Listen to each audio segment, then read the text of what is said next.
How you doing, people? Welcome to the Rubin Report. I'm Dave Rubin. I've got Beth Troutman, Jimmy Dore with me. Let's jump into nukes, because President Obama yesterday said that his biggest worry isn't Russia. It's actually that a nuclear bomb might go off in New York City. I moved from New York about a year ago, so I'm feeling pretty good about this.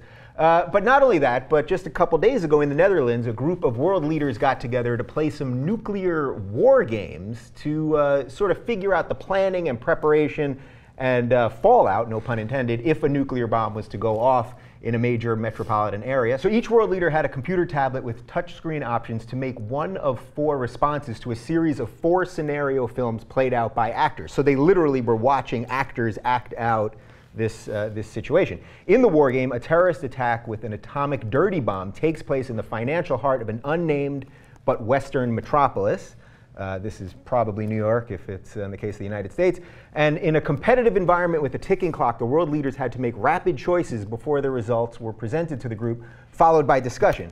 So I think this is really fascinating. So they basically were sort of playing like a real-time, half video game, half acted out, real people response thing to something pretty horrific. Yeah. So I'll start with just the base level thing. Is this inevitable? Is a nuke going off in one of our cities anywhere, not just the United States? Is it just ultimately inevitable that this will happen? Well, let's hope not. I mean, I hope the idea is that diplomacy, communication, things like that can prevent a nuclear weapon, a nuclear bomb from going off in one of our cities. The thing that I found really fascinating about this was Chancellor Merkel thinking that this was such a strange thing for these leaders to be doing. And I found that as a woman hilarious, because women, we sit around watching guys play video games saying, what? This has no real world application. This isn't going to help you achieve or do anything. And you've got Chancellor Merkel in this situation with these men playing on their tablets in this kind of war game scenario, thinking this isn't what we really need to be focusing our time, energy, and attention on. Is a war game, video game, going to prevent this from going off? I would say no. I don't think that this is necessarily going to be the way that we're going to prevent it from happening. But right. I would like to think that it's not inevitable, and that's a very rose-colored glasses way of looking at things. But I don't want to live in that kind of fear. Yeah, well, you can't live in that kind of fear. That's a pretty great visual. I picture now Angela Merkel as the mother and all the rest of the guys downstairs playing video games. Get outside, you crazy kids. What do you think? Is it inevitable that this kind of thing, I mean, with the way dirty bombs and that now it can be done in a suitcase and all that, is it inevitable, no matter how much they prepare, that one day this kind of thing is going to happen? So when I first heard Barack say that, I thought, I can't believe that it hasn't happened already. And then I thought about it a little bit more, and I realized that, well, remember they tried to have a couple of terrorists in an SUV in Manhattan, right? And they couldn't even get the freaking SUV bomb to blow up, right? So this guy's basically got a firecracker in his car, and he can't get it to work.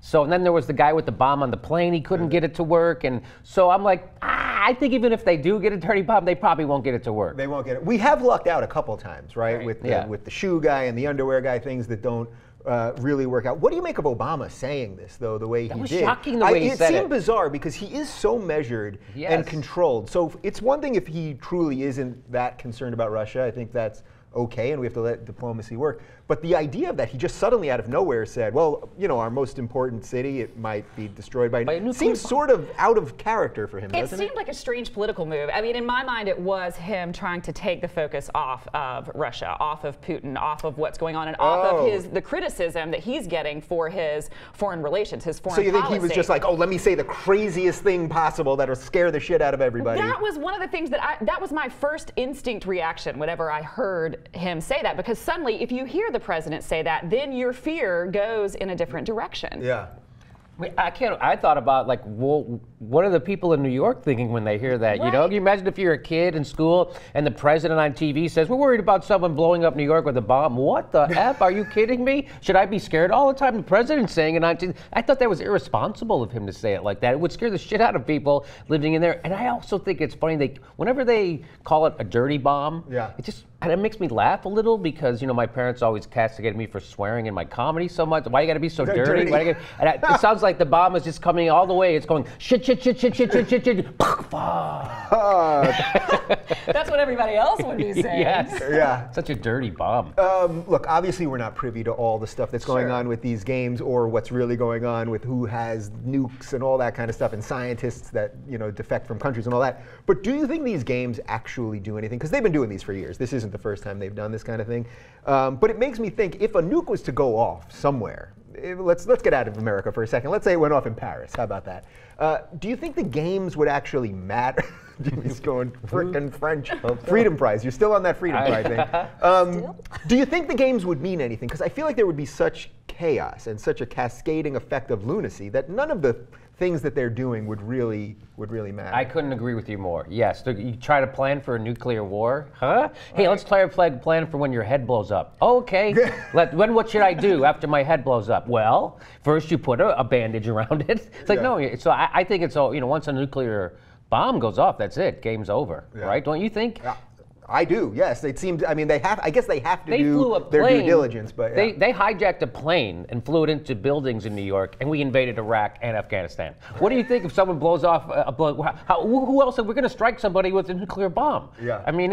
One goes off, it really seems like a domino to me. Yeah. Well, that is a good point, because if one went off here, we would nuke somebody. Within a week, we would nuke somebody, even with Obama, who obviously isn't as militant, let's say, although he's done some strange things with drones, which we'll get to later, as Bush. So is this just really like every science fiction movie I've ever seen, where humans are just going to destroy the Earth and we're going to have to go live on Elysium or on Mars or something? Right. Is that really where we're all going with this? I think a lot of people would say yes. I think a lot of people would say that humans have been destroying the Earth since humans became humans. This is just a quicker way of going you believe in evolution? It. The way you just implied.